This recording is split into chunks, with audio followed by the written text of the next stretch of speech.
जो है वो किस तरीके से होनी चाहिए। उसके अलावा जो हमारे पास टॉपिक्स हैं वो छोटे-छोटे टॉपिक्स हैं। आई मीन उसपे 10-10, 15-15 मिनट की जो है वो डिस्कशंस हैं। जस्ट लाइक बिज़नेस एथिक्स के ऊपर हम बात करेंगे, टीम मैनेजमेंट के ऊपर हम बात करेंगे। और फाइनेंशियल मैनेजमेंट जो है वो कुछ हमने फाइनेंशियल पर्सनल फाइनेंस से रिलेटेड जो है वो अ, 2 आई थिंक 1-2 सेशंस पहले उसको बड़ा डिटेल में डिस्कस किया था कि क्या-क्या केपीआईज़ हैं और किस तरीके से उसको मैनेज किया जा सकता है। ठीक है। जो एक एज़ अ बिज़नेस मैनेजर या एज़ अ पीपीसी मैनेजर कुछ चीज़ें वहाँ पे एडॉप्ट की जा सकती हैं, तो वो भी हम चेक आउट करेंगे कि वो किस तरीके से हम उनके वेरिएंस एनालिसिस या फाइनेंशियल एनालिसिस जो है वो बिल्ड अप कर सकते हैं और उसकी बेसिस पे अपनी परफॉर्मेंस जो है उसको बेहतर कर सकते हैं, इम्प्रूव कर सकते हैं। ठीक है? सो सबसे पहले हम आ जाते हैं थोड़ा-सा। अच्छा जी, ओके। ओके, सो मेरी स्क्रीन नज़र आ रही है आप लोगों को?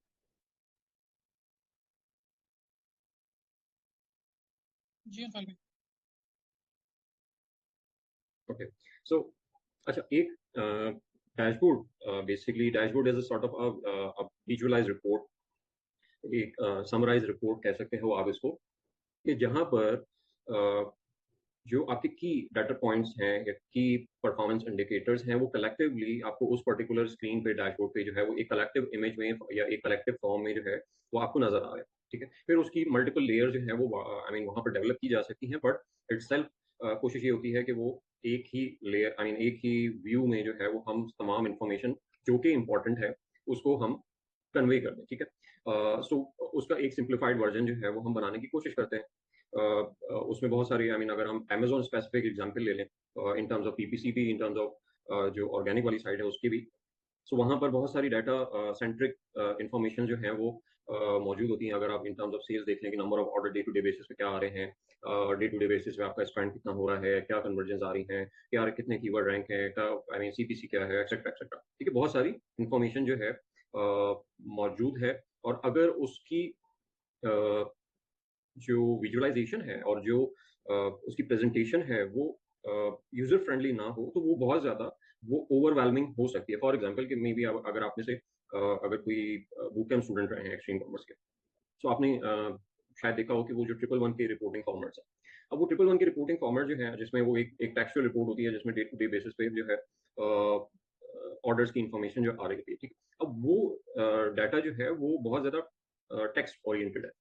ठीक है? और उसमें मसला ये होता है कि अगर कोई यूज़र उसके साथ फ़ैमिलियर नहीं है, तो वो उसके लिए बहुत ज़्यादा ओवरवेलमिंग हो जाता है, वो सारी इन्फॉर्मेशन को एब्ज़ॉर्ब करना। क्यों? क्योंकि वो उसका प्रेज़ेंटेशन स्टाइल जो है, वो इस तरीके का है कि वो प्रॉब्लम वहाँ पर होता है कि वो एक नया यूज़र उस चीज़ को जो लेट्स से उसने स्टडी नहीं किया उस पर्टिकुलर रिपोर्ट को, तो उसे वो प्रॉब्लम होता है उस चीज़ को एब्ज़ॉर्ब करने में, उसको अंडरस्टैंड करने में और उसकी बेसिस पे कोई कंक्लूजन निकालने में। ठीक है? तो इसका मेनली पर्पज़ जो है वो डैशबोर्ड बिल्डअप करने का, वो हम कहाँ पे यूज़ कर सकते हैं? वो हम अपनी क्लाइंट रिपोर्टिंग में यूज़ कर सकते हैं। क्लाइंटेल्स के लिए रिपोर्टिंग करते रहना, उनके साथ कम्युनिकेशन करते रहना, वो बहुत इंपॉर्टेंट चीज़ है। तो उसके लिए अगर हम डैशबोर्ड्स डेवलप कर लें for specifically for client purposes, so वो ये होगा कि हमारे लिए एक स्टैंडर्ड फॉर्मेट जो है वो बिल्डअप कर पाएँगे और उसकी बेसिस पे हम तमाम वो केपीआई जो उसके लिए इम्पोर्टेंट है, वो हम उसको कन्वे भी कर पाएँगे। ठीक है? सो उसके पास भी एक जो विजुअलाइज़ेशन है आपकी आपकी काम की, आपकी परफॉर्मेंस की, वो उस डैशबोर्ड के थ्रू जो है वो उसकी नीड जो है वो फुलफिल हो जाती है वहाँ पर।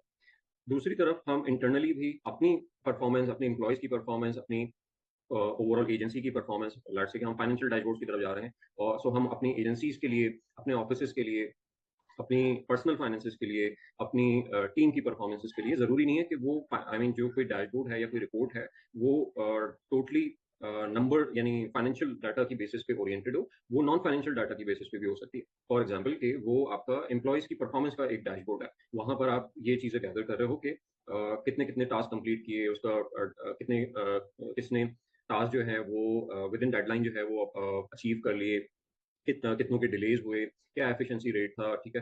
किसने कितनी प्रोडक्ट हंट की हैं, एटसेट्रा, एटसेट्रा। आई मीन जो भी आप काम कर रहे हो उसकी बेसिस पे आप नॉन फाइनेंशियल डैशबोर्ड्स भी जो है वो डेवलप कर सकते हो। सो ये तो इसकी यूटिलाइज़ेशन या यूसेज जो है वो हमने कवर कर ली कि कहाँ-कहाँ पर डैशबोर्ड्स को जो है वो यूज़ किया जा सकता है।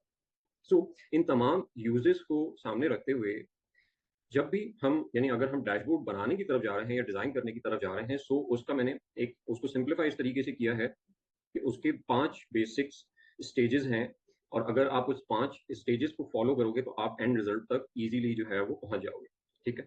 सबसे पहला है ऑब्जेक्टिव, कि आप जो भी डैशबोर्ड डिजाइन कर रहे हैं उसका ऑब्जेक्टिव क्या है। अब ऑब्जेक्टिव में दो चीजें, दो फैक्टर्स जो है वो आपने कंसिडर करना है। एक कि उसकी ऑडियंस क्या है, क्या वो ऑडियंस आपके क्लाइंटेल है, यानी आप एक्सटर्नल रिपोर्टिंग की तरफ जा रहे हैं, यानी ऐसे यूजर्स, ऐसी ऑडियंस है जो कि आपकी विद इन द कंपनी नहीं है, वो आप एक्सटर्नल रिपोर्टिंग के लिए एक डैशबोर्ड जो है वो डेवलप करना चाह रहे हैं।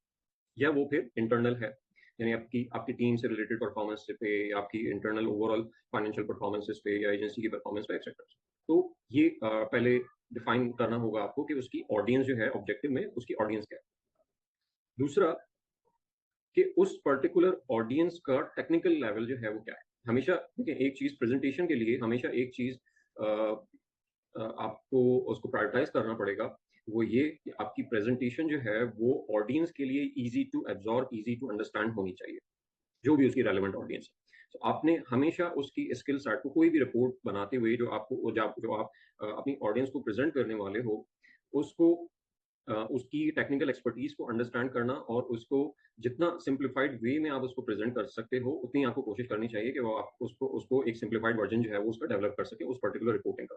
सो ऑडियंस क्या है, इंटरनल है या एक्सटर्नल है, और उसका लेवल ऑफ एक्सपर्टीज क्या है। क्या वो टेक्निकली साउंड है, जिस पर्टिकुलर डोमेन में आप काम कर रहे हैं, क्या उनको उसकी टेक्निकल नॉलेज जो है वो मौजूद है उनके पास। या अगर वो नहीं है तो फिर हमें एक सिंप्लीफाइड वे में, जैसे हम एक लेमैन अप्रोच के तौर पे जो है उनको सॉर्ट ऑफ कन्वे करें उन चीज़ों को। सो वहां पर हमें उनको उस तरीके से जो है वो एक्सप्लेन करना होगा। ठीक है। सो एक तो इंटरनल एक्सटर्नल आ गया कि किन के लिए रिपोर्टिंग, ऑडियंस, टारगेटेड ऑडियंस क्या है, उनकी टेक्निकल नॉलेज क्या है। और अब जो ऑब्जेक्टिव है कि जो थर्ड पॉइंट होगा ऑब्जेक्टिव का, कि आपने, मैं बल्कि यहाँ पर लिख भी लेते हैं, ठीक है, ताकि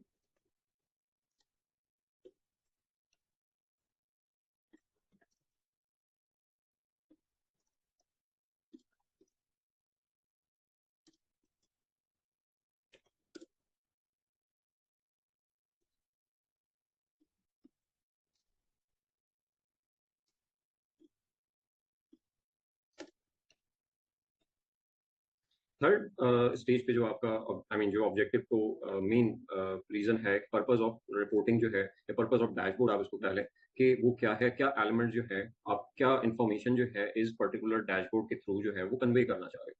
ठीक है। सो वो इंपॉर्टेंट फैक्टर आ जाएगा कि वो ऑब्जेक्टिव बेसिकली क्या है, किस पर्पस के लिए आप वो डैशबोर्ड जो है वो डेवलप करना चाह रहे हैं। ठीक है। सो वंस हमने अपना डैशबोर्ड जो है वो, उसका ऑब्जेक्टिव जो है वो डिफाइन कर लिया, फॉर एग्जांपल कि हमने एक पीपीसी डैशबोर्ड जो है वो डेवलप करना है, और वो डैशबोर्ड जो है वो हमने क्लाइंट रिपोर्टिंग के लिए जो है वो डेवलप करना है, फॉर एग्जांपल। तो यहाँ पर हमें पीपीसी से रिलेटेड जो इन्फॉर्मेशन जो है वो पास ऑन करनी है, और क्लाइंट को क्योंकि पास ऑन करनी है, तो हमने कोशिश करना है कि उसको जितना हम लेस टेक्निकल रख सकें, तो उतना हम उसको सिंप्लीफाइड वर्जन में उसको डेवलप कर सकें। ठीक है। सो वंस हमने ऑब्जेक्टिव जो है वो डिफाइन कर दिया, नेक्स्ट स्टेप इज कि आपने उस ऑब्जेक्टिव को सामने रखते हुए उसकी पर्टिकुलर केपीआई जो है वो आइडेंटिफाई करना। ठीक है। फॉर एग्जाम्पल कि यहाँ पर हमने, जो हमारा ऑब्जेक्टिव है वो पीपीसी डैशबोर्ड है।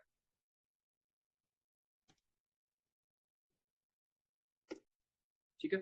सो अब पीपीसी डैशबोर्ड में आप क्या क्या इंफॉर्मेशन उस पर्टिकुलर डैशबोर्ड में इंक्लूड करना चाहते हैं, कौन कौन से केपीआई जो है वो आप उसमें मेंशन करना चाहते हैं, उसकी किस तरीके से वो एक हिस्टोरिकल वे में आनी चाहिए, या वो एक डे टू डे बेसिस पे आप रिपोर्टिंग, यानी आपका डे, यानी रिपोर्टिंग साइकिल जो है वो क्या होगा, वो मंथली बेस्ड रिपोर्टिंग है, या वो वीकली बेस्ड रिपोर्टिंग है, या वो डेली बेस्ड रिपोर्टिंग है। तो यहाँ पर आपके केपीआईज का जो टाइम पीरियड है या टाइम फ्रेम है, वो भी उसकी बेसिस पे चेंज हो जाएगा कि आपकी फ्रीक्वेंसी ऑफ रिपोर्टिंग जो है वो क्या है। मंथली है तो मे बी आप पूरे मंथ का डाटा जो है वो उस पर्टिकुलर केपीआई में कवर अप कर रहे हो।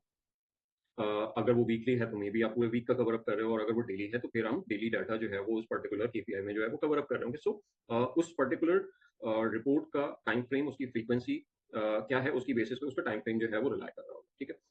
सो यहाँ पर लेट्स से कि हमने पीपीसी डैशबोर्ड जो है वो डेवलप करना है, ऑब्जेक्टिव हमारा ये है, और हमने केपीआई डिफाइन करने हैं। तो हमने आपने जो नेक्स्ट स्टेप करना है वो ये करना है कि जितने केपीआईज आपको लगता है कि ये केपीआई जो है वो इम्पोर्टेंट है, आपको वो तमाम केपीआई जो है वो लिस्ट डाउन कर देगा।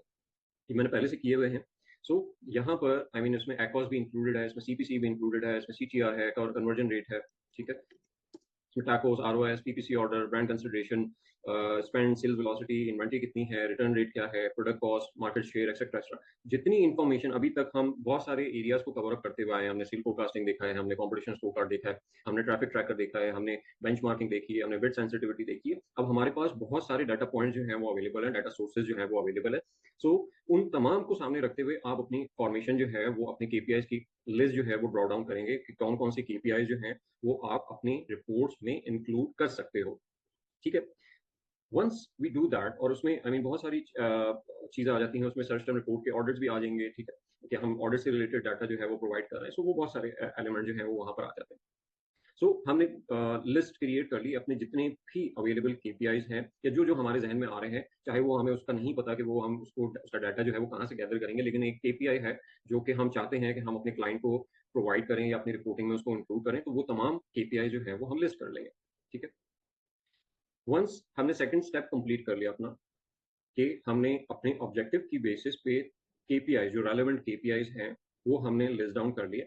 अब हमने आइडेंटिफाई करना है कि इन केपीआईज को ड्राइव करने के लिए डाटा सोर्सेस क्या होंगी। फॉर एग्जांपल हम दोबारा अपनी लिस्ट पे जाते हैं। अब फॉर एग्जांपल कि मैंने यहाँ पर एटॉस का एक केपीआई, यानी मैं चाह रहा हूँ कि मेरे डैशबोर्ड पे एटॉस जो है वो एक एज अ केपीआई जो है वो उसका पार्ट हो। ठीक है, अब एटॉस मुझे कहाँ से मिल सकता है, उसका सोर्स डॉक्यूमेंट जो है वो क्या हो सकता है, वो हमारी सर्च टर्म रिपोर्ट है। सर्च टर्म रिपोर्ट में हमारे पास हर सर्च टर्म के अगेंस्ट भी और कलेक्टिवली भी हर कैंपेन के अगेंस्ट भी हर तरह का डाटा जो है वो वहां से हमें मिल सकता है, तो उसकी बेसिस पे हम हर सेगमेंटेशन का एटॉस जो है वो वहां से ड्राइव कर सकते हैं। इसी तरीके से सीपीसी है, सीटीआर है, कन्वर्जन रेट है, जो भी पीपीसी से related information search term report में अवेलेबल है, वो हम वहाँ सारी रिपोर्ट जो है किसी भी पर्टिकुलर टाइम फ्रेम की हम वहां से एक्सट्रैक्ट कर सकते हैं। ठीक है, सो वो हमारा सोर्स डॉक्यूमेंट हो जाता है कि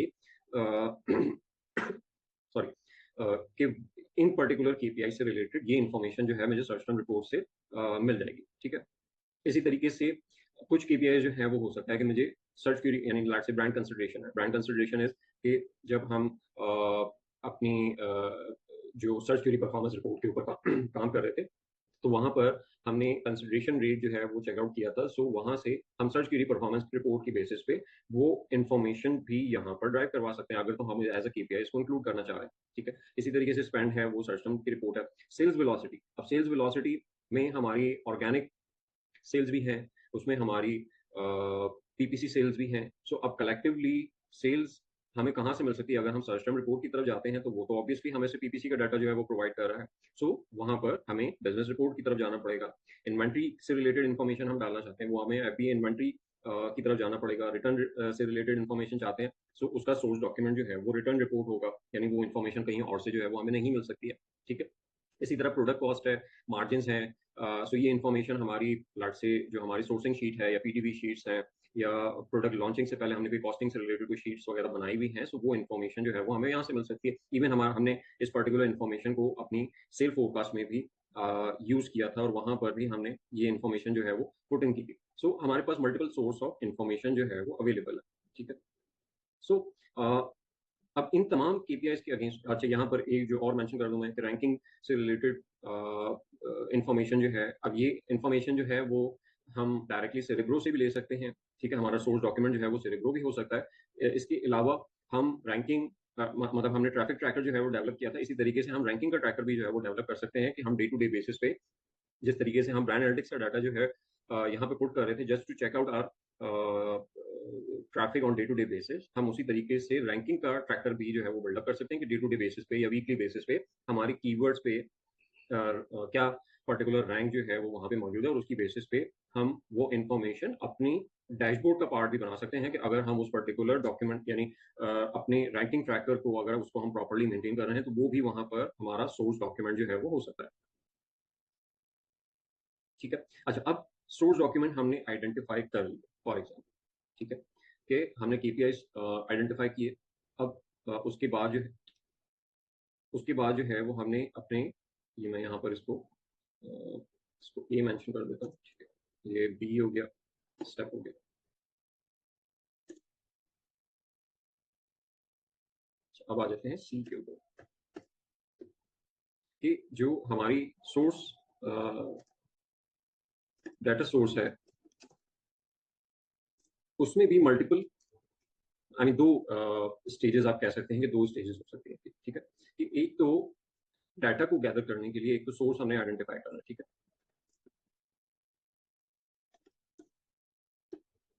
one is to identify the source कि ये डाटा जो उस पर्टिकुलर केपीआई को ड्राइव करने के लिए हमें चाहिए तो उसका सोर्स क्या है, ठीक है। दूसरा जो है वो उस पर्टिकुलर डाटा की रीमॉडलिंग है या मॉडलिंग है, क्योंकि जरूरी नहीं है कि हर सोर्स डॉक्यूमेंट में वो इंफॉर्मेशन उसी तरीके से अवेलेबल हो जिस तरीके से आप उसको प्रेजेंट करना चाहते हो, ठीक है। सो वहां जैसे फॉर एग्जांपल कि अगर हम अपने किसी ऑडिट रिपोर्ट पे जाते हैं,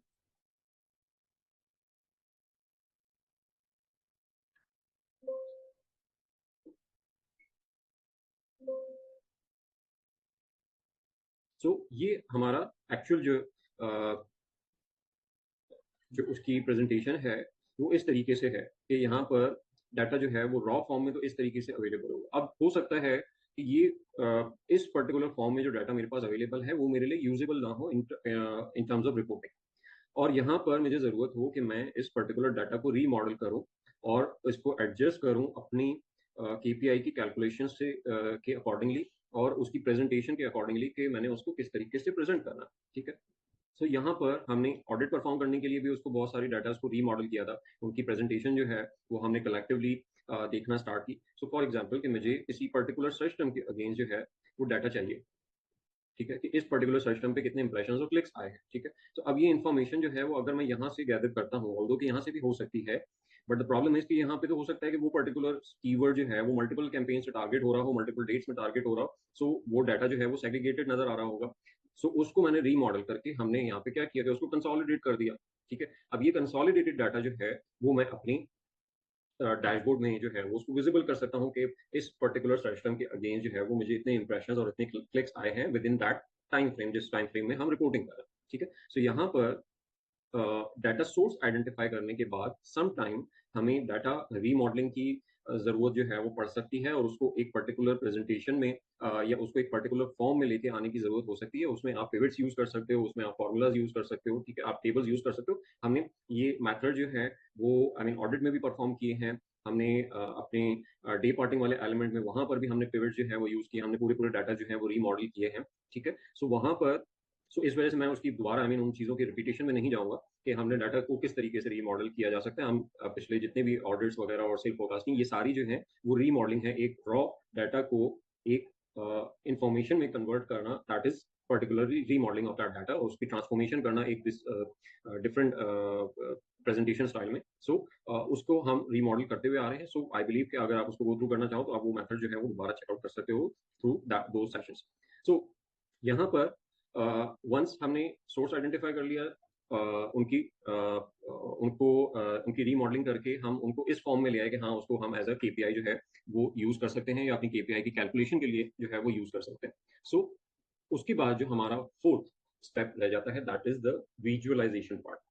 अच्छा, विजुअलाइजेशन पार्ट में क्या है कि फॉर एग्जाम्पल कि जैसे कि मैंने एक अभी ट्रिपल वन की एक रिपोर्टिंग की एग्जांपल दी कि उनकी एक टेक्सचुअल रिपोर्ट है, ठीक है।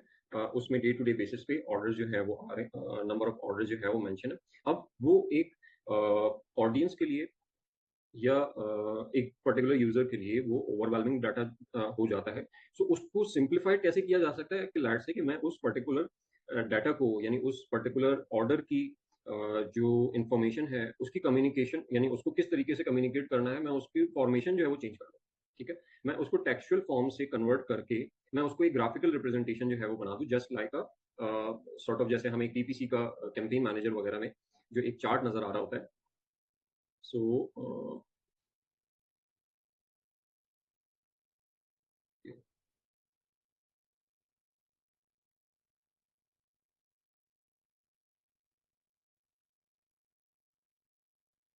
अब जैसे ये चार्ट नजर आ रहा है, सो यहाँ से आई मीन ये मुझे ये डाटा जो है वो इतना सॉर्ट ऑफ ओवरवेलमिंग नहीं लगेगा जितना कि अगर यही डाटा जो है मुझे टेक्सचुअल फॉर्म में आ रहा हो कि इस दिन इतना अक्रॉस था, इस दिन इतनी सेल्स हुई, इस दिन फला फला डेट को जो है वो इतने नंबर ऑफ ऑर्डर आएंगे और वो पूरा मेरा पेज भरा हुआ है उस पर्टिकुलर इन्फॉर्मेशन से। सो यहाँ पर बेहतर फॉर्मेशन या बेहतर विजुअलाइजेशन जो है उस पर्टिकुलर केपीआई की हमने किस तरीके से करनी है वो हमें कंसिडर करना होगा कि कौन सी पर्टिकुलर इंफॉर्मेशन जो है वो हम ग्राफिकल फॉर्म में कर सकते हैं और कौन सी पर्टिकुलर इंफॉर्मेशन जो है वो हम in terms of financial number, in terms of non financial element जो है, अगर वो नॉन फाइनेंशियल इन्फॉर्मेशन है, ठीक है, उस तरीके से हम उसको प्रेजेंट कर सकते हैं। इन टर्म्स ऑफ परसेंटेजेस जो है वो प्रेजेंट कर सकते हैं, in terms of pie chart जो है वो प्रेजेंट कर सकते हैं, ठीक है। फॉर एग्जांपल कि हम यहाँ पर लेट्स से कि अब यहाँ पर आपको बहुत सारी जो टेम्पलेट जो है वो नजर आ रहे हैं, ठीक है। तो यहाँ पर आपको ज्यादातर जो टेम्पलेट्स में जो इन्फॉर्मेशन नजर आ रही है, फॉर एग्जाम्पल अगर मैं यहाँ पे इसको ले लेता हूँ, ठीक है। सो ये पर्टिकुलर इन्फॉर्मेशन है, इसमें अब आपको नजर आ रहा है कि इसमें कुछ इन्फॉर्मेशन जो है वो हमें इन टर्म्स ऑफ नंबर्स जो है वो नजर आ रही है, लेकिन कहीं कहीं पर हमें ग्राफिकल रिप्रेजेंटेशन भी नजर आ रही है कि इंप्रेशन जो है, फॉर एग्जाम्पल ये पर्टिकुलर एरिया अगर हम देखें कि इंप्रेशन जो है वो क्या रहे हैं ओवर द पीरियड। सो वो अगर टेक्सचुअल फॉर्म में होता है तो ऑब्वियसली ओवरवेलमिंग होता है, लेकिन ये मुझे एक सिंप्लीफाइड वर्जन जो है वो उसका नजर आ रहा है, और उसकी बेसिस पे मुझे एक ट्रेंड भी नजर आ रहा है। टेक्सचुअल इन्फॉर्मेशन में हम अपनी ट्रेंड्स जो है वो आइडेंटिफाई नहीं कर पाते ऑब्वियसली, क्यों? क्योंकि वो एक टेक्सचुअल रिपोर्ट है। अब ट्रेंड आइडेंटिफाई करने के लिए जरूरी है कि हम पहले हर नेक्स्ट डे की इंफॉर्मेशन को पहले वालों से कंपेयर करें। अब वो टेक्सचुअल इंफॉर्मेशन में वो काम करना वो पॉसिबल नहीं रहता। फॉर एग्जांपल अगर कि हम यहाँ पर इस पर्टिकुलर इस पे जाते हैं, तो मैं यहाँ से ये पे ऐसा कीवर्ड मिल जाए जो मल्टीपल टाइम आ रहा हो।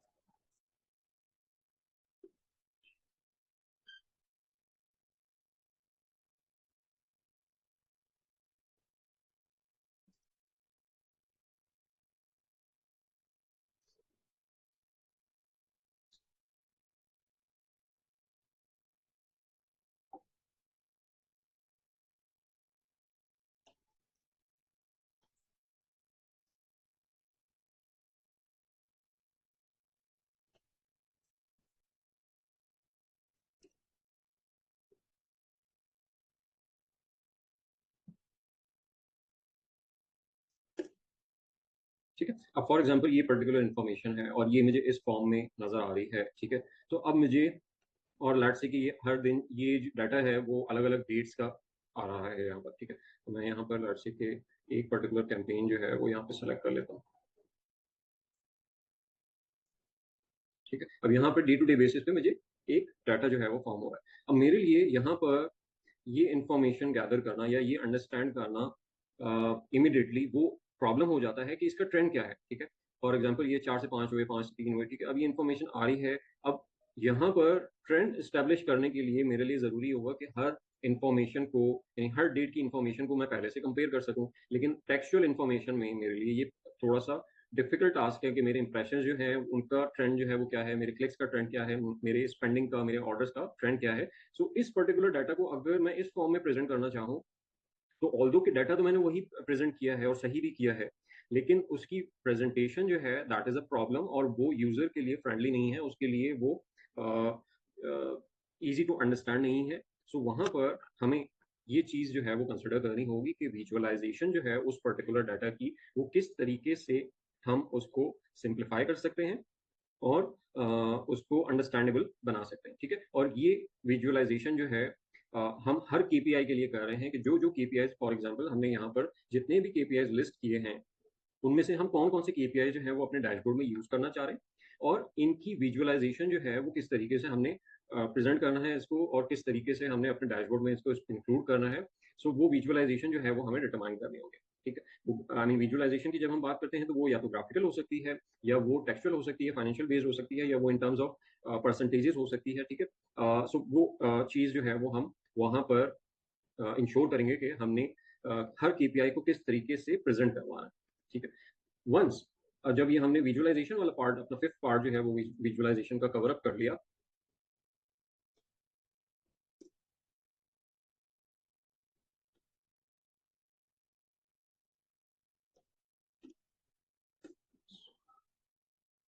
आई एम सॉरी, मैंने मिस्टेक पता नहीं कुछ है। विजुअलाइजेशन वाला पार्ट जब हमने कवर अप कर लिया और इंडिविजुअल केपीआईज की बेसिस पे कर लिया कि हर केपीआई जो है वो हमने कैसे उसको विजिबल करना है, कैसे प्रेजेंट करना है। अच्छा, अजान हो रही है मुझे, हम 2 मिनट थोड़ा सा ब्रेक लेते हैं।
ओके, सो जब हम इंडिविजुअल केपीआईज की विजुअलाइजेशन जो है वो डिटरमाइन कर लेंगे कि हमने कौन सा केपीआई जो किस तरीके से प्रेजेंट करना है, सो ये हमने इंडिविजुअल बेसिस पे किया है। सो फिफ्थ स्टेप में हमने उस पर्टिकुलर पूरे डैशबोर्ड का डिजाइन जो है वो लेआउट जो है वो डिटरमाइन करना है कि अब ये इंडिविजुअल तो हो गए, इंडिविजुअल सेगमेंट जो है वो हो गए, अब कलेक्टिवली इनको किस तरीके से प्रेजेंट करना है वो इम्पोर्टेंट इस फॉर्म में आ जाता है कि अब कौन सा डाटा पहले आना चाहिए, कौन सी इन्फॉर्मेशन जो है वो बाद में आनी चाहिए, कौन सी इन्फॉर्मेशन किसके बाद आनी चाहिए, किससे पहले आनी चाहिए। ये बेसिकली एक पर्टिकुलर ओवरऑल डैशबोर्ड को बनाते हुए यानी ओवरऑल लेआउट डिटरमाइन करते हुए हमने ये चीज जो है वो अश्योर करनी है कि कौन सा डाटा पॉइंट जो है वो किस डाटा पॉइंट के साथ या किस केपीआई, कौन सा केपीआई जो है वो किस केपीआई से ज्यादा कनेक्टेड या रेलेवेंट इन्फॉर्मेशन उस कंसिडरेबली लगता है। सो उनको एक साथ प्रेजेंट करना यानी बैक टू बैक प्रेजेंट करना। सो ये सारी इन्फॉर्मेशन जो है और उनकी कनेक्टिविटी अंडरस्टैंड करना और उसकी बेसिस पे ओवरऑल एक डैशबोर्ड को लेआउट करना, वो यहाँ पर इंपॉर्टेंट हो जाता है। ठीक है, अच्छा मैं यहाँ पर, ठीक है, अब इस तमाम प्रोसेस से गुजरते हुए यानी हमने ऑब्जेक्टिव डिफाइन किया अपना, फिर ऑब्जेक्टिव डिफाइन करने के बाद उस ऑब्जेक्टिव से रिलेटेड अपने केपीआई जो है वो लिस्ट डाउन किए और उसमें से अपने केपीआई जो है वो शॉर्ट लिस्ट किए कि कौन कौन सी इन्फॉर्मेशन हमें उस पर्टिकुलर ऑब्जेक्टिव को अचीव करने के लिए प्रेजेंट करनी है। केपीआई के बाद उनकी डाटा सोर्सेज आइडेंटिफाई की और उनके डाटा को उनके रॉ डाटा को रीमॉडल किया जहां जहां हमें जरूरत पड़ी। फोर्थ स्टेप में हमने उनकी विजुअलाइजेशन के ऊपर काम किया कि कौन सा डाटा जो है वो किस तरीके से विजुअलाइज करवाना है या किस तरीके से उसको प्रेजेंट करना है। और फिफ्थ स्टेज में हमने उन तमाम केपीआईज को कलेक्टिवली एक डैशबोर्ड में पुट किया, इस अंदाज में या इस तरीके से उनको लेयर अप किया कि वो इंफॉर्मेशन जो है वो आपस में कनेक्टेड लगे और जो हमारी ऑडियंस है उसके लिए वो इजी टू अंडरस्टैंड हो, इजी टू एब्जॉर्ब हो। ठीक है, सो उसके लिए एक पर्टिकुलर डैशबोर्ड जो मैंने बिल्ड किया था, सो उसको हम एक नज़र देख लेते हैं। यहाँ तक किसी का कोई सवाल, किसी को कोई चीज़ समझ में ना आ रही हो या कोई चीज़ कमेंट करना चाह रहा, पूछना चाह रहा।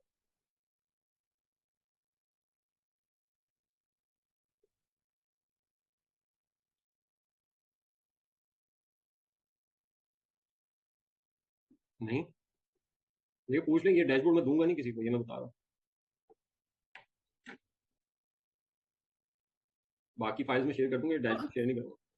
अनफाल भाई अभी थोड़ा आप आगे अभी तो आपने बस वो इनिशियल एक्सप्लेन की है ना, तो उसमें अभी इतना कोई मसला नहीं आया। मैं जो आगे जब आप इसको एक्सप्लेन करेंगे फर्दर कैसे चीज़ें बनेंगी उसमें फिर आपसे क्वेश्चनिंग होगी। देखिए अभी इसमें तो आपने ये बताया ना कि डाटा आपने जो आप चाह रहे हैं कि मैं नंबर्स आपको में कौन बना सा के दिखाऊं दिखाना है। डैशबोर्ड, अच्छा, क्योंकि समझ गया, डैशबोर्ड यानी कि बनाने आप में जो है ना 2-3 हफ्ते लग जाते हैं फिर। Okay okay okay okay. So basically आपने हमें ये बताया कि कौन सा डाटा आप नंबर्स में बता सकते हैं और कौन सा डाटा आप ग्राफिकल में दिखा सकते हैं। हाँ, और उसकी प्रेजेंटेशन जो है वो किस तरीके से करनी है। हमने डाटा की रीमॉडल, असल जो चीज़ है ना इसमें, जो इंपॉर्टेंट चीज़ है दैट इज द कि उस डाटा को इंफॉर्मेशन में कन्वर्ट करना। और उस डाटा को इंफॉर्मेशन में कन्वर्ट करना कैसे कर रहे हैं हम, हमने ऑडिट के टाइम पे यही टास्क जो है वो परफॉर्म किया है। ठीक है, हमारे पास वो ऑलरेडी एक रीमॉडल ऑडिट का डाटा पड़ा हुआ है। हमने सर्च क्वेरी परफॉर्मेंस का डाटा रीमॉडल किया है, हमने डे पार्टिंग से रिलेटेड डाटा जो है वो रीमॉडल किया है, हमने सेल्स फोरकास्टिंग से रिलेटेड डाटा जो है वो रीमॉडल किया है। ठीक है, सो हमने रीमॉडलिंग पे तो हम पर्टिकुलरली काम करते हुए आ रहे हैं। ठीक है, सो ठीक है, अब आपके पास डाटा अवेलेबल है या आपने कोई डाटा जो है वो गैदर करके उसको रीमॉडल कर लिया। ठीक है, तो रीमॉडल तो हम मल्टीपल टाइम ऑलरेडी कर चुके हैं। अब सिर्फ और सिर्फ बात आ जाती है उसकी कि उस पर्टिकुलर डाटा को प्रेजेंट किस तरीके से करना है। ठीक है, तो उसमें आ जाता है थोड़ा सा एक्सेल वाला रोल कि एक्सेल में आपको ग्राफिकल चार्ट जो है वो बनाने आने चाहिए। ठीक है, फार्मूलाज जो है वो लगाने आने चाहिए। अब ऑब्वियसली मैं फार्मूला जो है वो ऑब्वियसली मैं नहीं सिखा सकता। ठीक है, तो बिल्कुल। फिर हम ऑफ ट्रैक हो जाएंगे कि वो फार्मूला किस तरीके से लगाना है, आपने कौन सी वैल्यू जो है वो किस तरीके से यहाँ पे लेके आनी है। ठीक है, तो वो उसमें आप लोगों को अपनी एफर्ट जो है वो यहाँ पे इनपुट पुट इन करनी पड़ेगी कि अगर अगर तो आप इस लेवल पे चीज़ों को लेकर जाना चाहते हैं कि आप पर्टिकुलरली आपके डैशबोर्ड जो है वो इस फॉर्म में डिजाइन हो कि जहाँ पर इस तरीके की रिपोर्टिंग रिपोर्टिंग जो है वो आप अपनी क्लाइंटेल्स के लिए यूज कर रहे हो या आप अपनी इंटरनल टीम्स के लिए यूज कर रहे हो। सो वहां पर आपको कुछ चीजें जो है वो कुछ स्किल जो है वो अपने लेवल के ऊपर भी डेवलप करनी पड़ेंगी। उसमें एक्सेल से रिलेटेड स्किल्स हैं, उसमें पावर बीआई से रिलेटेड स्किल्स हैं, सो वो आपको डेवलप करनी पड़ेंगी। वो ऑब्वियसली मैं इस कोर्स में उन चीजों को कवर अप नहीं कर सकता। जी अनफाल भाई, इसको जी हम क्या पीपीटी में भी प्रेजेंट कर सकते हैं? उसमें कोई ऐसा मसला तो नहीं है कि ये सारी चीजें नहीं, आप बिल्कुल आप पीपीटी में कर सकते हैं, आप वर्ड फॉर्मेट पे कर सकते हैं, आप उसको पावर बीआई पे लेके जा सकते हैं, आप उसको एक्सेल बेस पे लेके जा सकते हैं, ठीक है। जो मेन कोर है वो ये है कि आपका अगर कोई स्टैंडर्ड फॉर्मेट है रिपोर्टिंग का। लेकिन एक मैं चीज़ इसी से कनेक्टेड चीज़ एक बताता हूँ कि जब आप एक सॉर्ट ऑफ क्लाइंट्स के लेवल के ऊपर आ जाते हैं ना, कि जब आप क्लाइंट से डील करते हो तो एक क्लाइंट का जो मेन कंसर्न होता है, sometime most of the time जो है ना, एक कंसर्न होता है कि जिन लोगों के साथ हम काम कर रहे हैं, चाहे वो फ्रीलांसर हो या एजेंसी हो, वो हमें रिपोर्टिंग जो है, कम्युनिकेशन जो है ना, वो बहुत ज़्यादा नहीं हो रही है, यानी उसकी फ्रीक्वेंसी जो है वो बहुत कम है कम्युनिकेशन की, और हमें नहीं पता चल रहा कि एक्चुअली अकाउंट के ऊपर क्या हो रहा है, क्या प्रोग्रेस हो रही है, क्या ग्रोथ हो रही है, आगे की फ्यूचर की स्ट्रैटेजीज जो है वो क्या है, पिछली परफॉर्मेंस जो है वो क्या रही है। सो वो कम्युनिकेशन का जो मसला है ना, वो ऑलमोस्ट कोई 70-80% क्लाइंटेल जो है ना, उनको कम्युनिकेशन का मसला रहता है। और इसी वजह से क्लाइंट की और फ्रीलांसर या एजेंसीज की रिलेशनशिप में जो मेजॉरिटी ऑफ द प्रॉब्लम्स आते हैं वो कम्युनिकेशन लेवल्स की वजह से आते हैं, ठीक है। सो डैशबोर्ड चाहे वो डैशबोर्ड हो या वो चाहे वो किसी भी तरह की स्ट्रक्चर्ड रिपोर्टिंग हो, जो कि आपने उसका एक टाइम फ्रेम सेट किया हुआ है कि ये रिपोर्ट जो है मैंने वीकली बेसिस पे क्लाइंट के साथ शेयर करनी है, ये रिपोर्ट जो है मैंने फोर्टनाइटली बेसिस पे क्लाइंट के साथ शेयर करनी है, और ये रिपोर्ट जो है वो मैंने मंथली बेसिस पे क्लाइंट के साथ शेयर करनी है, ठीक है। या ये एक तो ये लेवल है कि आपने हर छोटे छोटे टाइम इंटरवल्स के लिए अलग अलग तरह की रिपोर्टिंग जो है वो डेवलप की हुई है, एक आप वीकली कर रहे हो, एक आप फोर्टनाइटली कर रहे हो, एक आप मंथली कर रहे हो। लेकिन आप चाहते हो कि नहीं यार, आई मीन मेरा क्लाइंट जो है ना वो इससे बहुत ज्यादा ओवरवेलम हो जाता है, या फिर उसकी ऐसा नीड नहीं है, तो मैं मेरे क्लाइंट के लिए वो मंथली रिपोर्ट ही इनफ है, तो आप मंथली रिपोर्टिंग पे शिफ्ट हो जाए। मंथली रिपोर्टिंग में जो जो उसकी पेन पॉइंट्स हैं, आपने उस तरीके का एक डैशबोर्ड या एक रिपोर्टिंग स्ट्रक्चर जो है वो ड्राइव किया है, और वो आप रेगुलरली हर मंथ पे उसको उस रिपोर्ट को उसके साथ शेयर करते हैं, और इवन फिर उसके ऊपर आप उसको प्रेजेंट भी करें उस रिपोर्ट को, यानी आप उसके साथ एक मीटिंग अलाइन करें कि मैंने ये रिपोर्ट डेवलप की है, लेट्स डिस्कस दिस, और हम इसमें अपनी जो प्रीवियस जो हमारी परफॉर्मेंस है उसको भी डिस्कस करेंगे, और आगे के फ्यूचर के क्या प्लान्स हैं वो भी डिस्कस करेंगे। इस पर्टिकुलर कम्युनिकेशन से एक तो दो चीजें, यानी यहाँ पर क्लाइंट लेवल के ऊपर जो है ना वो दो चीजें, एक पॉजिटिव चीजें जो है वो डेवलप होती है। एक तो वो ट्रस्ट फैक्टर आ जाता है कि वंस जब आप उनको अपनी परफॉर्मेंस से रिलेटेड जो है वो इन्फॉर्मेशन शेयर करते हो, और अपनी फ्यूचर से रिलेटेड जो है वो प्लान शेयर करते हो, सो वहाँ पर क्लाइंट का ट्रस्ट जो है वो डेवलप होता है कि जो लोग उसके अकाउंट के ऊपर काम कर रहे हैं वो डेडिकेटेड है, और वो उसे ऑन बोर्ड रखते हुए, आई मीन वो अपना हार्डवर्क जो है वो कर रहे हैं और चीज़ों को प्लान कर रहे हैं उसको बेहतर बनाने के लिए। सो उसका अकाउंट, यानी उसको एक फील आने लग जाती है, एक गुड फील आने लग जाती है कि his account is in safe hands. दूसरा जो यहाँ पर एक एलिमेंट आता है, तो वो जो ब्लाइंड साइड में चले जाते हैं ना, डार्क में चले जाते हैं क्लाइंट, कम्युनिकेट नहीं हो रही इन्फॉर्मेशन कि क्या हो रहा है अकाउंट पे। मैंने बहुत सारे, आई मीन इवन मेरी भी मेरे अंदर भी ये प्रॉब्लम है, क्योंकि मैं इंट्रोवर्ट हूँ, तो मैं क्लाइंट से ज़्यादा बात नहीं करता, मैं आई मीन मैं प्रेफर ही नहीं करता उन लोगों उनसे बात करना। तो वहाँ पर समटाइम ऐसा हो जाता है कि मेरे 3-3 महीने कम्युनिकेशन ही नहीं हो रही, सो उसकी वजह से समटाइम प्रॉब्लम्स भी क्रिएट होते हैं, उनको पता नहीं चलता, मतलब जब तक वो चीज़ें सही जा रही होती तब तक तो ठीक है, लेकिन अगर वो थोड़ा सा चीज़ें जो है वो शेकन अप होती हैं, सो वहाँ पर प्रॉब्लम ये होता है कि क्लाइंट जो है वो डार्क में है, उन्हें नहीं पता क्या हो रहा है, सो वो थोड़ा सा फ्रस्ट्रेशन वाला एलिमेंट जो है वो क्रिएट हो जाता है। तो ये चीज़ें जो है वो उसकी वजह से वहाँ पर बेहतर हो जाएंगी। सो उसकी प्रेजेंटेशन, मतलब ये मेक श्योर करना है कि हमने कोई चीज़ कम्युनिकेट करनी है। सो जो आपका सवाल था, मैं वापस उस पर आता हूँ, सॉरी थोड़ा मैं लंबा उस तरफ चला गया, कि चाहे आप उसको एक्सेल पे करें, चाहे वर्ड पे करें, चाहे किसी पावर बीआई पे करें, या कोई और बीआई टूल जो है वो आप यूज करें, चाहे वो आप पीडीएफ फॉर्म में करें, वर्ड पे करें, ठीक है, पावर पॉइंट पे करें, लेकिन उसकी कम्युनिकेशन का होना और उसमें वो इन्फॉर्मेशन अवेलेबल होना, वो बस हमने इंश्योर करना है कि वो इन्फॉर्मेशन अवेलेबल हो जो कि हमारी परफॉर्मेंस को प्रेजेंट कर रही हो, और जो हमारे फ्यूचर से रिलेटेड प्लान्स को प्रेजेंट कर रही हो, वो अगर उसमें इंक्लूडेड है और उसको आप कम्युनिकेट कर सकते हो और आपका क्लाइंट जो है वो उसको एब्जॉर्ब कर लेता है, तो that is well and good, और वो गुड इनफ है।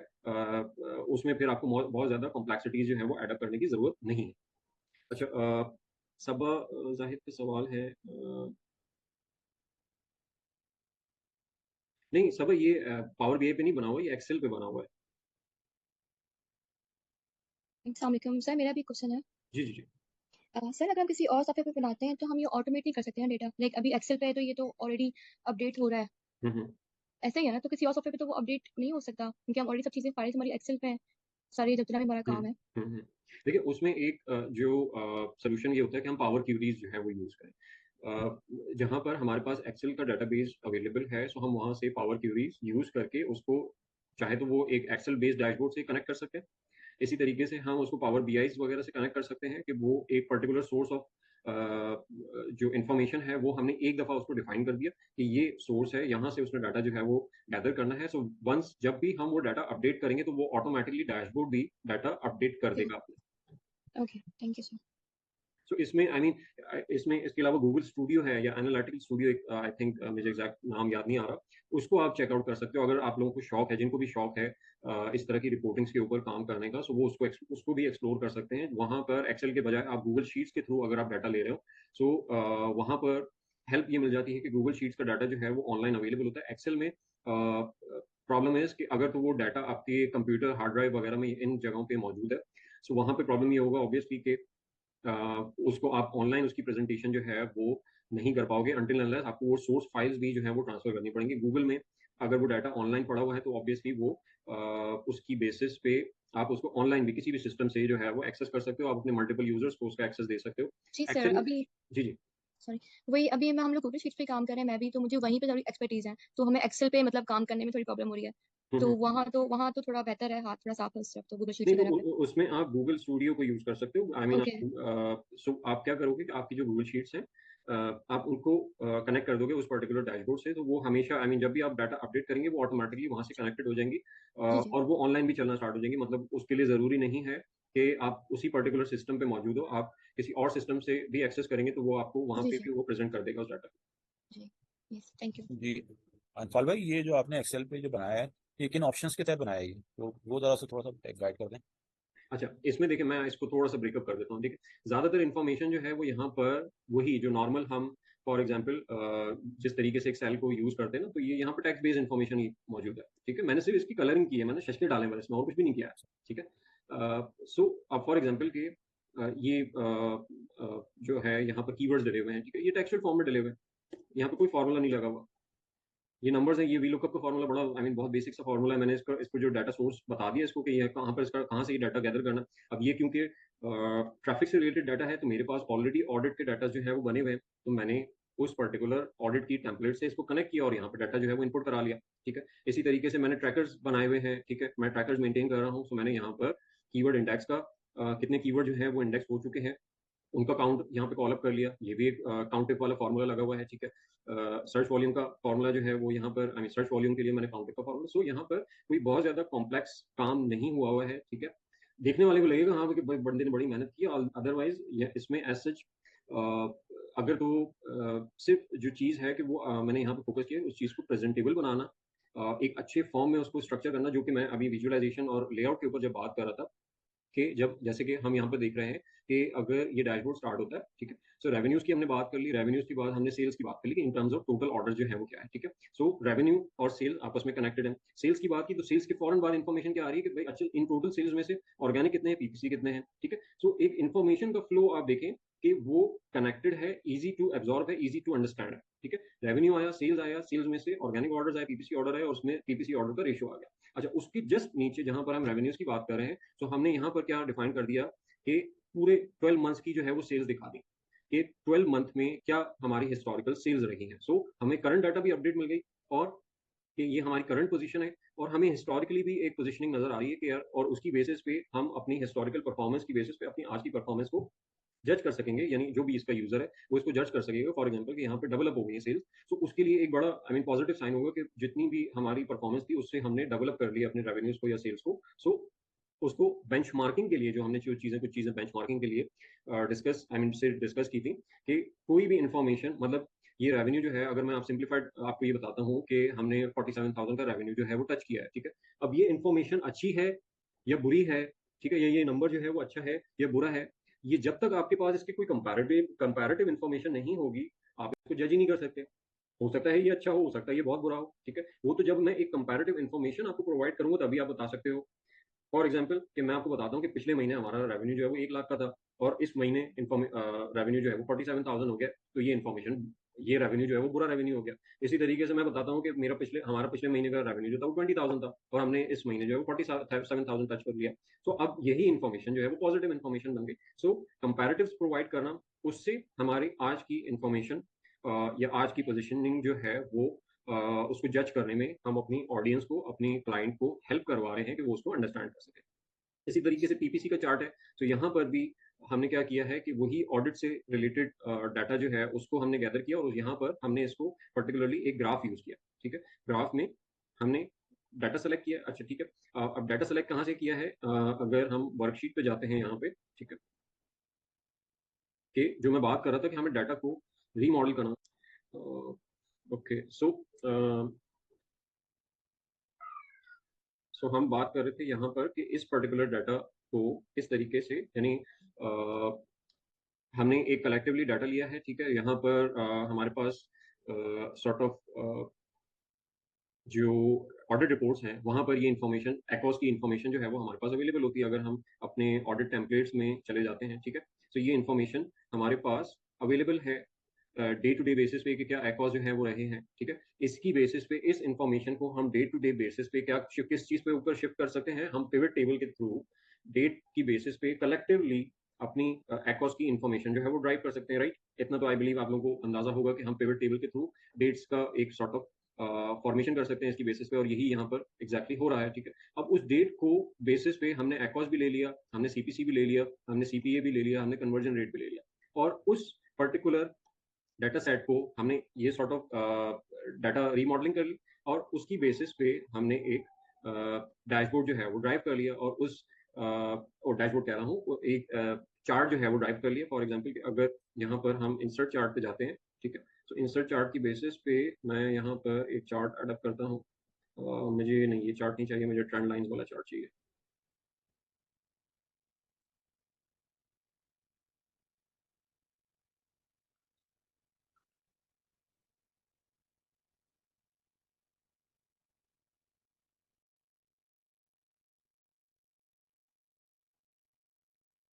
okay. इसकी विजुअलाइजेशन आप यहाँ पे डिजाइन नजर आ रहे हैं, हमने उसकी बेसिस पे कुछ चीजें जो है वो सिलेक्ट कर ली। ठीक है, अच्छा अब यहाँ पर फिल्टर्स यूज करके हम इसको चेंज कर सकते हैं कि मुझे यहाँ पर सिर्फ एकॉस की इन्फॉर्मेशन चाहिए, मैंने वो सिर्फ एप्लीकेबल कर दी। ठीक है, सो मेरे पास एकॉस की इन्फॉर्मेशन आ गई और डेट्स की बेसिस पे आ गई। ठीक है, अच्छा मैं चाह रहा हूँ यहाँ पर कि मुझे एकॉस की इन टर्म्स ऑफ नंबर भी इन्फॉर्मेशन जो आ रही हो, तो मैंने डाटा लेबल जो है वो ऐड करवा लिए।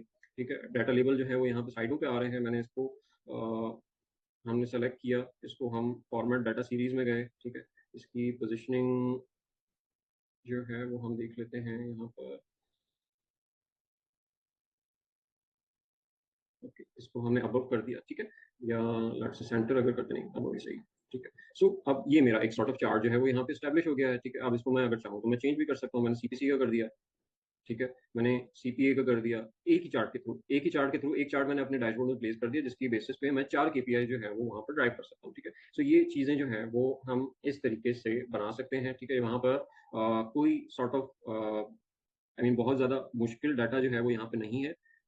एक चीज़ जो मैंने यहाँ पे, मैं हमेशा फोकस करता हूँ उसके ऊपर, वो होती है प्रेजेंटेशन स्टाइल। और प्रेजेंटेशन स्टाइल में मैं, मेरी कोशिश ये होती है कि वो जो लुक आ रहा हो ना उस पर्टिकुलर कोई भी रिपोर्ट का, वो एक प्रोफेशनल लुक हो, क्लीन लुक हो।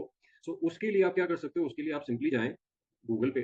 ठीक है, और मैंने जैसे यहाँ पर डैशबोर्ड जो है वो एक एक बड़ी नॉर्मल सी टर्म लिख के मैंने यहाँ पर सर्च किया। ठीक है, मेरे पास मुख्तलिफ लेआउट्स नजर आ रहे हैं मुझे। अब यहाँ पर मैं ये नहीं कह रहा हूँ कि आप पूरे पूरे लेआउट जो है वो कॉपी करना स्टार्ट करें। ठीक है, फॉर एग्जाम्पल आप इस चार्ट में जाते हो, आपको ये वाला चार्ट जो है वो अच्छा लग रहा है, ठीक है, या ये वाला एलिमेंट जो है वो अच्छा लग रहा है।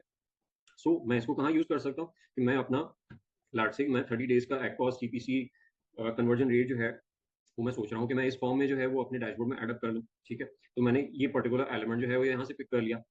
मैं इस डैशबोर्ड में गया, मुझे लेट्स से कि मुझे ये वाला एलिमेंट जो है वो अच्छा लग रहा है। अच्छा मैं इसको कैसे यूज कर सकता हूँ कि भाई मेरी, फॉर एग्जांपल कि मेरी कैंपेन टाइप के लिहाज से सेगमेंटेशन जो है वो क्या है, मेरा कितना शेयर जो है वो स्पॉन्सर्ड प्रोडक्ट की तरफ जा रहा है, स्पॉन्सर्ड ब्रांड की तरफ जा रहा है, और स्पॉन्सर्ड डिस्प्ले की तरफ जा रहा है। मैं इस पाई चार्ट के थ्रू या इस डोनट के थ्रू मैं अपना ये वाला सेगमेंट जो है वो अपने डैशबोर्ड में इंक्लूड कर सकता हूँ। सो यहाँ पर जो जो एलिमेंट्स हमें नजर आ रहे हैं वो हम सॉर्ट ऑफ यहाँ से पिक कर सकते हैं, और उसके बाद एक ओवरऑल कोई थीम सेलेक्ट कर लें, कोई कलर थीम सेलेक्ट कर लें कि भाई उसको ओवरऑल कलर थीम जो है वो क्या होनी चाहिए। मैं ज्यादा हमेशा कोशिश करता हूँ व्हाइट के अराउंड प्ले करने की, व्हाइट एंड ब्लू जो प्रोफेशनल लुक देते हैं colour, I mean sort of एक पर्टिकुलर डैशबोर्ड को क्लीन लुक देते हैं। सो उसमें फिर आप कलर कॉम्बिनेशन जो है वो वहाँ से पिक कर सकते हो जो आपको अच्छे लग रहे हैं, उसके लिहाज से जो है वो आप अपना डैशबोर्ड जो है उसको ओवरऑल लेआउट कर लें। ठीक है, किसी और का कोई सवाल इससे रिलेटेड?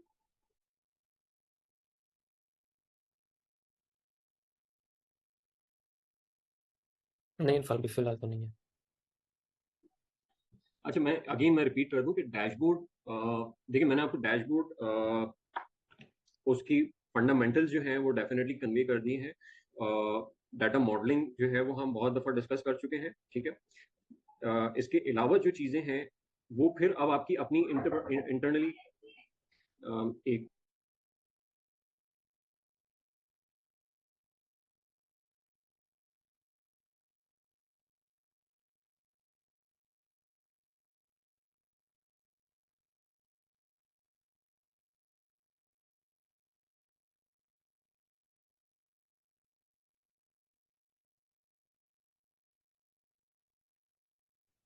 जी, ओके। सो अब यहाँ पर जो skill related to graphical representation है और जो एक्सेल से रिलेटेड है, तो वो फिर आपको खुद अपने लेवल के ऊपर चीज़ों को थोड़ा सा इनपुट करना होगा और वहाँ पर खुद अपनी एफर्ट जो है वो वहाँ पे पुट इन करनी होगी। इसी वजह से मैंने ये कहा था कि मैं ये डैशबोर्ड इस वजह से भी शेयर नहीं करूँगा क्योंकि आप में से बहुत से लोगों के लिए ये डैशबोर्ड जो है वो मैं शेयर तो कर दूंगा लेकिन वो ऐसे ही ऐसा रखा पड़ा रहेगा। ठीक है, आई मीन कोई उसको यूज़ नहीं करेगा अनटिल अनलेस कि आप में वो पर्टिकुलर आई मीन उस लेवल पे आई मीन इस तरह की रिपोर्टिंग करने का वो एलिमेंट जो है ना वो आपके अंदर नहीं है, वो इंस्टिंक्ट नहीं है कि आप इतनी डिटेल में चीज़ों को प्रेजेंट करना चाह रहे हो। ये आई मीन ये ज़्यादातर फाइन लाइनर्स की तरफ जाता है कि जो डाटा से प्ले करना उनको मज़ा आता है, उसके अराउंड उसकी प्रेजेंटेशन बनाने में उनको मज़ा आता है, वो इंजॉय करते हैं चीज़ों को, वो ही इस तरीके की चीज़ों को ज़्यादा यूटिलाइज करते हैं। सो यहाँ पर जिसको शौक होगा वो आई बिलीव कि वो अपना डैशबोर्ड जो है वो खुद ही डेवलप कर लेगा। ठीक है अंफाल भाई, हम लोग कोशिश करेंगे, लेकिन इन द मीन टाइम अगर कोई प्रॉब्लम आए तो उसमें फिर आप थोड़ा सा हमें हाँ, गाइड कर आई मीन दीजिएगा। आप लोग अपने अपना डैशबोर्ड डेवलप करें, वहाँ पे जिसको भी जहाँ पर भी हेल्प चाहिए वो डेफिनेटली एनी टाइम उससे डिस्कस कर सकता है। और अनफाल भाई एक और बात, क्या आप किसी ऐसे यूट्यूब चैनल का पता जहाँ पे हम ये एक्सेल का कुछ सीख सकें जो आपको पता हो? वैसे वैसे तो बहुत सारे मिल जाएंगे यूट्यूब पे, आप अगर सर्च करें तो आप किसी को स्पेसिफिकली अगर रिकमेंड करेंगे किसी के चैनल को यूट्यूब के? नहीं, मैं एक्सेल का तो मुझे चैनल नहीं पता, मुझे तो खैर पीपीसी के भी बहुत कम चैनल पता है।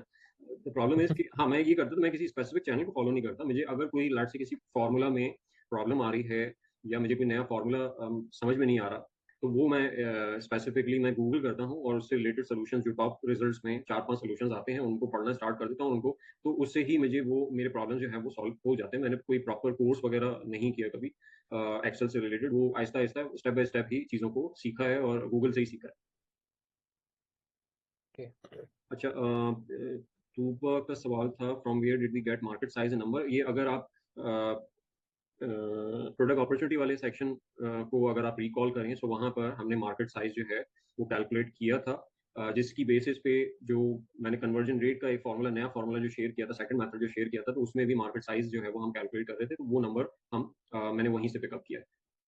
अच्छा, सब एक्सेल यूनिवर्सिटी माइक्रोसॉफ्ट वालों का अपना है, वहाँ से एक्सेल यूनिवर्सिटी सब बता रही हैं कि वो यहाँ से आप चेकआउट कर सकते हैं। ठीक है, जी बिल्कुल। फाइनेंशियल साइड में हमने क्या किया है कि यहाँ पर जो बेसिक इन्फॉर्मेशन है वो आई मीन मैंने बहुत इसको सिंप्लीफाइड रखा है, बहुत ज़्यादा टेक्निकल नॉलेज या टेक्निकल इन्फॉर्मेशन हम यहाँ पे मैंने पुट इन नहीं किए। तो यहाँ पर जो एक बेसिक पीएनएल होता है हमारा कि नंबर ऑफ यूनिट्स हमने फोरकास्ट कहाँ से आ रही है, सेल फोरकास्ट हमने डेवलप की हुई है। हमने जो मैं हम एक हमारा जो टॉपिक है फाइनेंशियल मैनेजमेंट का और फाइनेंस परफॉर्मेंस इवैल्यूएशन वगैरह जो हमने उन टॉपिक को कंसिडर करना था, तो वो ये पूरा सेगमेंट जो है वो उसी के ऊपर बेस करता है कि जहाँ पर हम अपनी फोरकास्ट को एक्चुअल रिजल्ट से कंपेयर कर रहे हैं। ठीक है, और उसकी बेसिस पे हमने अपने यूनिट्स लिए, रेवेन्यूज आ गए, कॉस्ट ऑफ गुड सोल्ड, ये सारी चीज़ें जो हैं वो ऑब्वियसली हमारे पास ऑलरेडी मौजूद होती हैं कि per unit cost of good sold क्या है, अमेजॉन फीसेस क्या है, स्टोरेज कितना लगा है, अमेजॉन सब्सक्रिप्शन कितनी है, ग्रॉस प्रॉफिट आ गया हमारे पास, उसके बाद हमारा पीपीसी का स्पेंड कितना हुआ, सैलरीज में कोई अमाउंट क्या है, ये सारी इन्फॉर्मेशन वही है जो कि हम सेल फोरकास्ट में मेंटेन कर रहे हैं। ठीक है, तो ये एक फोरकास्ट की बेसिस पे हमने वो नंबर जो है वो यहाँ पर भी शोकेस करा दिया। अच्छा, उसके अगेंस्ट हमने जो वैल्यूज इनपुट की है यहाँ पर वो एक्चुअल इनपुट की है कि एक्चुअली रिजल्ट जो है इन्हीं डाटा पॉइंट्स के अराउंड जो है वो एक्चुअल रिजल्ट जो थे वो क्या थे। यानी एक्चुअली कितने यूनिट सेल हुए, तो वो उसमें हमें नजर आ रहा है, वो 657 थे। रेवेन्यू जो है वो 8200 था एंड सो ऑन, ये इन्फॉर्मेशन हमारे पास आ रही है। अच्छा, अब यहाँ पर हमने एक चीज जो है वो एनालाइज आई मीन वेरिएंस जो है वो कंप्यूट किया हुआ है, ठीक है। सो इसमें जो हमारा एक टॉपिक था फाइनेंशियल मैनेजमेंट का, सो मैं उसको भी बल्कि एक और अभी यहाँ पर प्रॉफिटेबिलिटी एनालिसिस, आई मीन मुझे नाम स्पेसिफिकली टॉपिक याद नहीं आ रहा था, प्रॉफिटेबिलिटी एनालिसिस और वेरिएंस एनालिसिस जो है उसको मैं इसी एरिया के अराउंड जो है वो कवर अप कर देता हूँ। इसमें आई थिंक मैंने आप लोगों को एक और केस स्टडी भी शो की थी जहाँ पर हम उस पर्टिकुलर यार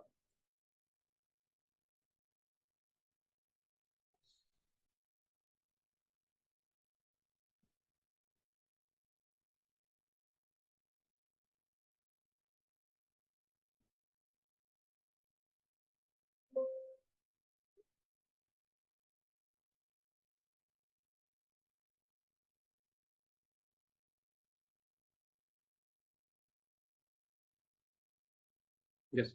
सो एक तो ये पर्टिकुलर इन्फॉर्मेशन जो है वेरिएंस की यहाँ पर भी आ रही है जहाँ पर हम अपना प्रॉफिटेबिलिटी एनालिसिस कर सकते हैं।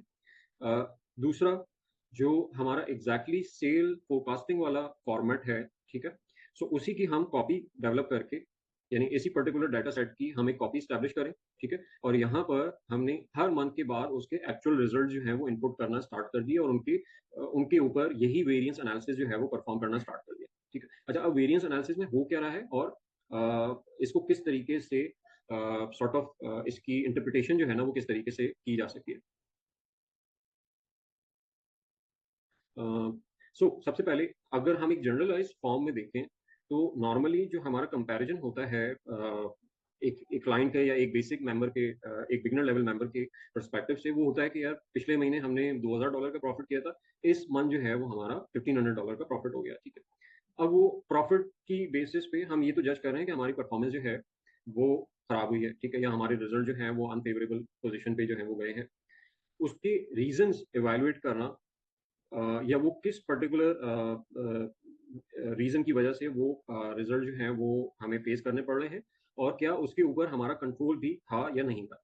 सो अगर हम इस पर्टिकुलर केस को लें कि यहाँ पर हमने फोकस किया था कि हमने 619 यानी 619 यूनिट जो है वो सेल करने हैं, लेकिन उसकी कंपैरेटिवली अगर हम सेल्स देखते हैं तो हमें 6% का फेवरेबल रिजल्ट मिला, यानी 6% सेल जो है फोरकास्टेड से हमने ज्यादा किया, ठीक है। लेकिन अगर हम रेवेन्यू देखते हैं तो हमने रेवेन्यू में सिर्फ 2% का इंक्रीज किया। दैट मीन्स कि जो फोरकास्टेड हमारी प्राइस थी हमने उस प्राइस पे सेल नहीं किया है, ठीक है, हमने उससे कम प्राइस पे सेल किया है, जिसकी वजह से हमारा रेवेन्यू जो है वो इंक्रीज तो हुआ है लेकिन 6% से नहीं हुआ, वो सिर्फ 2% से इंक्रीज हुआ है, ठीक है। सीओजीएस पे आ जाते हैं तो वो 6% ज्यादा है ऑब्वियसली, क्योंकि यूनिट ज्यादा बिके हैं तो वो 6% ज्यादा होना उनका लॉजिकल भी है। अमेजोन फी से 6% ज्यादा है, लॉजिकल है। अच्छा, स्टोरेज में हमें स्टोरेज जो है वो इतना नहीं लगा, 20% फेवरेबल आ गई सिचुएशन। अमेजोन फीसेस जो है वो यहाँ पर इक्वलेंट है, जो वही जो हमने फोकस किया था वही एक्चुअल रिजल्ट आ रहे हैं। सो ग्रॉस प्रॉफिट की हद तक जो है वो हम 3% फेवरेबल सिचुएशन में मौजूद है। जो एक्चुअल प्रॉब्लम आई है वो कहाँ पर आई है कि यहाँ पर अगर हम ऑपरेटिंग प्रॉफिट लेवल पे जाते हैं तो वो वहाँ पे हमें नजर आता है कि हमारा ऑपरेटिंग प्रॉफिट फोरकास्टेड जो था वो 2700 था और जो एक्चुअली लॉस हुआ है हमें, आई मीन जो फोरकास्टेड लॉस था वो 2700 था, जो एक्चुअल लॉस हुआ है दैट इज 3000। ऑल्दो कंसिडरिंग कि हमारे यूनिट ज्यादा सेल हुए हैं, ठीक है, सो हमने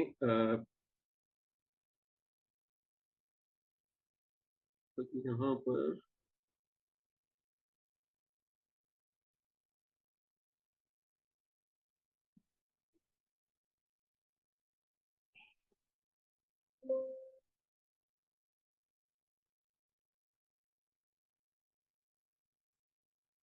यस, यहाँ पर सिचुएशन जो है वो फेवरेबल नहीं है।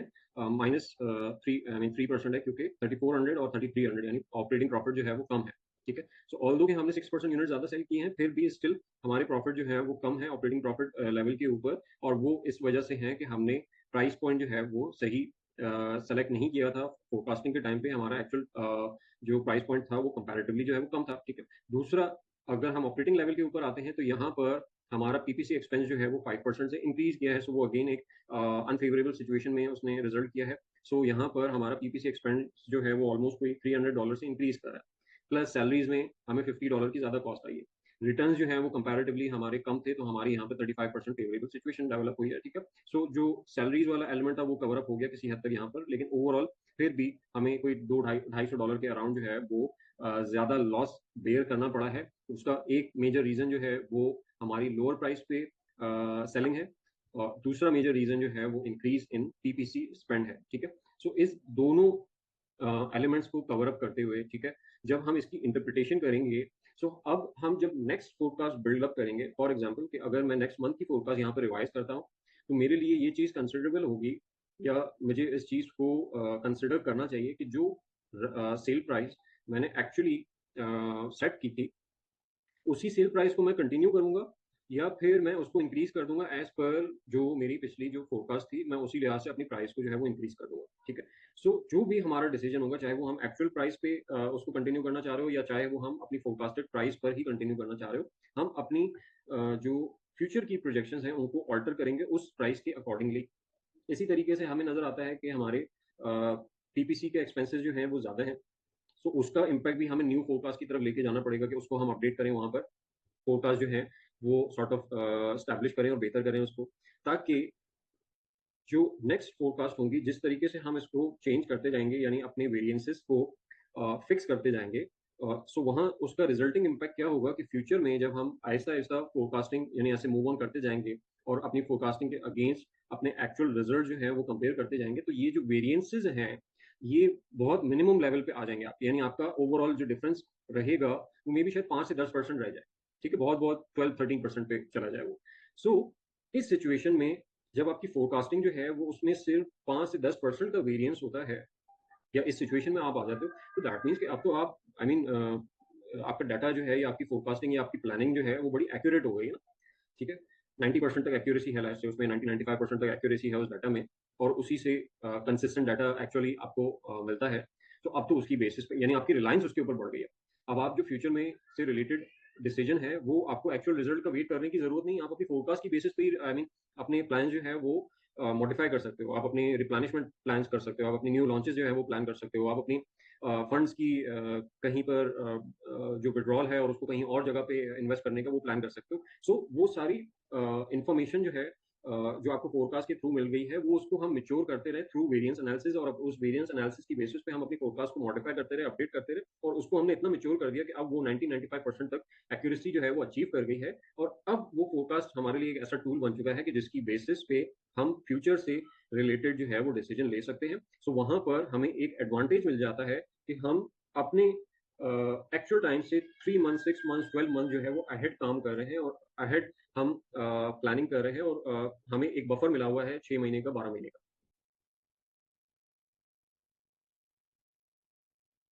अच्छा, यहाँ पर एक और सवाल था रूपा का, सर हम टूल भी यूज कर सकते हैं लाइक सेलर बोर्ड और एशन why generating this dashboard is better. देखिए सेलर बोर्ड वगैरह और हीलियम का टूल वगैरह यूज आप डेफिनेटली यूज कर सकते हैं, ठीक है, लेकिन ऑब्वियसली एक तो वो कस्टमाइज नहीं होते, सो अगर तो उनसे आपकी नीड फुलफिल हो जाती है, डेफिनेटली आप उसको यूज करते रहें। आपके तमाम केपीआई जो है और इंफॉर्मेशन जो है जो कि आप एक क्लाइंट के साथ शेयर करना चाहते हो, वो इन्फॉर्मेशन आपको वहीं से मिल जाती है, वेल एंड गुड, आप उनके साथ जाते रहे। ये डैशबोर्ड तो उस वक्त हम डेवलप करते हैं, एक कस्टमाइज रिपोर्ट जो है वो उस वक्त हम डेवलप करते हैं जहां पर जो इन्फॉर्मेशन हमारे लिए ज़रूरी है अपने क्लाइंट को वो इन्फॉर्मेशन देना, और उसको अपनी प्रोग्रेस जो है वो प्रोवाइड करना, और वो केपीआईज वो डाटा पॉइंट जो है वो मुझे किसी टूल से नहीं मिल रहे, तो फिर मेरे पास सोल्यूशन सिर्फ यही रह जाता है कि मैं वो टूल जो है वो खुद डेवलप करूँ, और in the form of dashboard या in the form of any other sort of reporting.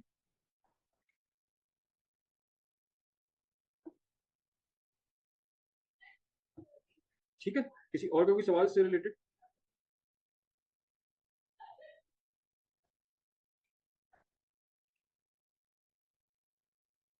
Okay, so अच्छा, यहाँ पर अब हम थोड़ा सा आई मीन आई होप कि इसमें चीज़ें जो है वो आप लोगों को क्लियर हुई होंगी, हेल्प भी मिली होगी। अब या इससे मूविंग फॉरवर्ड जो है वो आप लोग अपने डैशबोर्ड्स के ऊपर काम करें और वहाँ पर या किसी भी रिपोर्टिंग फॉर्मेट पे काम करें, और वहाँ पर किसी को किसी भी किस्म की हेल्प की ज़रूरत है वो मेरे साथ आके डिस्कस कर सकता है इन पर्सन, इन प्राइवेट या ग्रुप पर, जैसे आपको कन्वीनियंट लगे।